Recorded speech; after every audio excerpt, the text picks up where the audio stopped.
அன்புடன் கோவிந்தராஜுலு. மணல்மேல் வெதர்மேன் வானிலை ஊடக நேயர்களுக்கு வணக்கம். இதுவரை நமது சேனலை சப்ஸ்கிரைப் செய்யாதவர்கள் சப்ஸ்கிரைப் செய்து கொள்ளவும், தொடர்ந்து அறிக்கைகளை பெற பெல் ஐக்கானை அழுத்திக் கொள்ளவும். அதாவது இன்றைக்கு 24/5/2024, அதாவது மே மாதம் 24ஆம் தேதி வெள்ளிக்கிழமை இரவு வானிலை நிலவரம் அறிக்கை. வைகாசி 11 ரீமல் புயல். அதாவது இன்னும் அந்த 35 கிலோமீட்ரு அந்த ரேஞ்சில் தான் காற்று இருக்குது. அதனால் அது தாழ்வு மண்டலமாகவே தான் இன்னும் நீடிக்குது. நான் தான் சொல்லியிருப்பேன் நேற்று 32 to 51 தாழ்வு மண்டலம். 52க்கு மேலே போனால் தான் ஆழ்ந்த காற்றழுத்த தாழ்வு மண்டலம். அப்புறம் 63க்கு மேலே புயல். அதனால் இது வரைக்கும் அந்த படிநிலையை அது எட்டலை, அப்படியே தான் இருக்குது. அப்படியே சிக்ஸாக் போட்டுட்டு போயிட்டுருக்கு. இதனால் நமக்கு என்ன அப்படின்னு கேட்டிங்கன்னா, நம்ம வடக்கு டெல்டா தெற்கு டெல்டாவில் கூட எப்பயாவது லேசாக மழை பெய்யலாம். ஆனால் வடக்கு டெல்டா கடலூர் இந்த பக்கத்தை இனிமேல் மழை இல்லை. நேத்தியே தான் சொல்லிட்டேன், இந்த மாதிரி களைக்கொல்லி அடிக்கிறவங்களாம் அடிங்க, விவசாய வேலைகளை தொடருங்கன்னு சொல்லிட்டேன். சரி, இது எப்படி இந்த புயல் ரிமால்னு பெயர் வச்சாங்க? அதாவது நம்ம வங்கக்கடலை ஒட்டி இருக்கிற ஊரில் சம்மந்தமாக பங்களாதேஷ், இந்தியா, அதாவது alphabetical order, Iran, Maldives, Myanmar, Oman, Pakistan, Qatar, Saudi Arabia, Sri Lanka, Thailand, United Arabian Emirate, Yemen. இப்போ இது ஓமன். இப்போ இந்த பேர் இப்போ வச்சிருக்கிற பேர் இப்போ வைக்க போகிற பேர் ரீமால். ரீமால்னால் அது ஓமன் வச்ச பேர், அது சாயில்னு அர்த்தமா. அடுத்தது பாகிஸ்தான் வச்சது, அடுத்தது அஸ்னா, அடுத்தது கத்தார் வச்சது டனா, அடுத்தது சவுதி. இப்படியே வரிசலாக இருக்குது. அதை நீங்கள் ஸ்க்ரீன்ஷாட் வெட்டினா எடுத்து வச்சுட்டு பார்த்துங்க.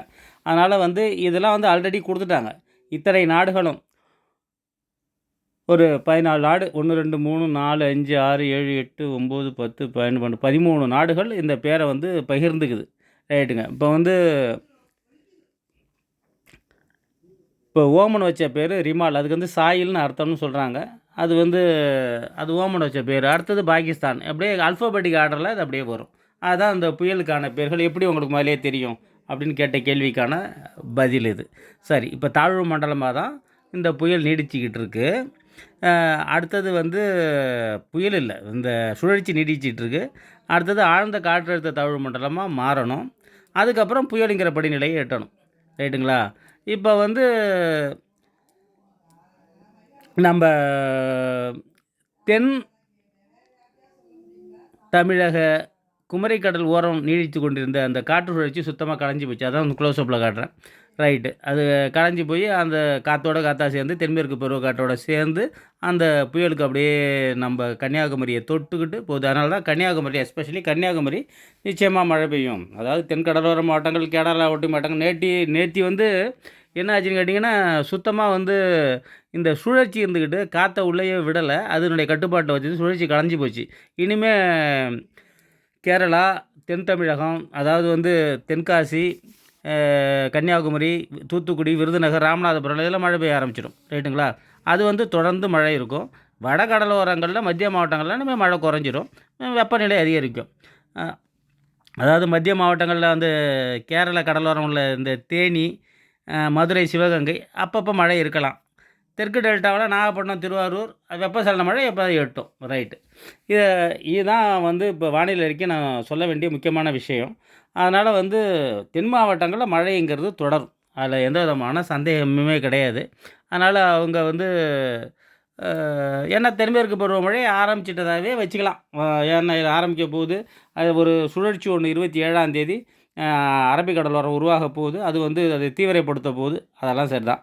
ரைட்டு. நமக்கு இப்போ இந்த புயலை பற்றி, ரிமால் புயலை பற்றி, ரிமலா, ரேமலா, ரிமால், ரெமல், ரேமல், ஏதோ REMAL, அதான் அந்த புயலோட பேர். அது அவங்க ப்ரொனன்சியேஷன் என்ன சொல்கிறாங்களோ அவங்க தான் ரீமால்னு சொல்லுவாங்கன்னு சொல்லிட்டு நான் நினைக்கிறேன். ரைட்டு.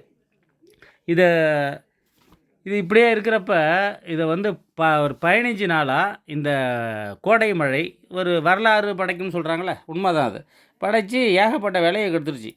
சில இடங்களுக்கு நல்லதாக இருக்குது, பருத்தி நல்லா இருக்குன்னு சொல்கிறாங்க. சில இடத்துல பருத்தி போயிடுச்சுன்னு சொல்கிறாங்க. சில இடத்துல சாஞ்சிருக்கு, சில இடத்துல பயிருக்கு நல்லதுன்னு சொல்கிறாங்க.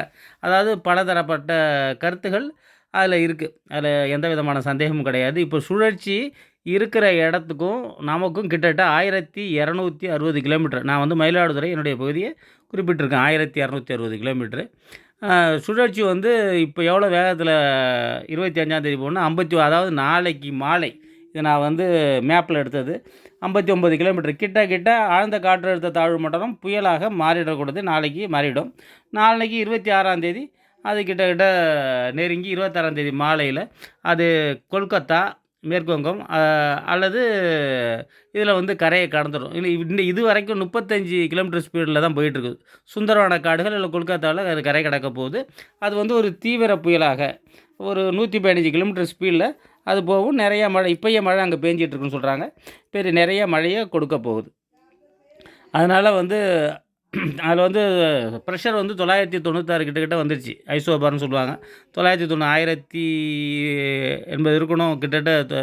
அதாவது வந்து அதான் தாழ்வு கண் பகுதி உருவாகிடும். கண் பகுதி உருவாகிடுச்சுன்னா அது வந்து அது புயல்னு சொல்லிட்டு பேர் வச்சுருவாங்க. அது வந்து எந்த இடத்துல இருக்குது, அதாவது வந்து தீர்க்கரேகை 89.14, அச்சரேகை வந்து 16.40. இப்போ அது இருக்கிற இடம் எக்ஸாக்டாக வந்து 16.40 அச்சரேகையும், தீர்க்கரேகை வந்து 89.14 அச்சரேகையில் அது அதனுடைய ஸ்பாட்டு, அந்த புயலோட இடம் இருக்குதுங்கிறது வந்து தெரியுது. அதனால் நமக்கு வந்து ஒரு நேரடி பாதிப்பு எதுவுமே கிடையாது. இருந்தாலும் நம்ம வந்து அடுத்த வேலையை பார்க்கணும். வெப்பநிலை கொஞ்சம் அதிகரிக்கும், அவ்வளோதான். ஏன்னா இந்த கடல் ஓரத்தில் இருக்கிற ஈரப்பதமான காற்றை அது இழுத்துக்கிட்டு போயிடும். ரைட்டு. இதை வந்து ஓரளவுக்கு புரிஞ்சிருப்பீங்கன்னு நினைக்கிறேன். நீங்கள் விவசாய வேலைகளை தொடரலாம். இந்த புயல் இருக்குது 1ஆம் நம்பர் புயல் எச்சரிக்கை கொண்டு 2ஆம் நம்பர் அதெல்லாம் இதை பற்றியும் கவலைப்பட வேணாம். நமக்கு மழை இல்லை, காற்று பயமும் இல்லை.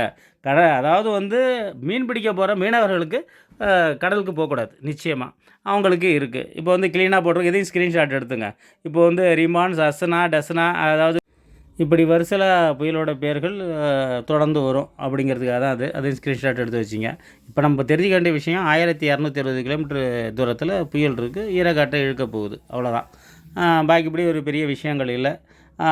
அடுத்தது வானிலை மாற்றங்கள் ஏற்படும். தென் மாவட்டங்களில் நிச்சயமாக மழை இருக்குது. மேற்கு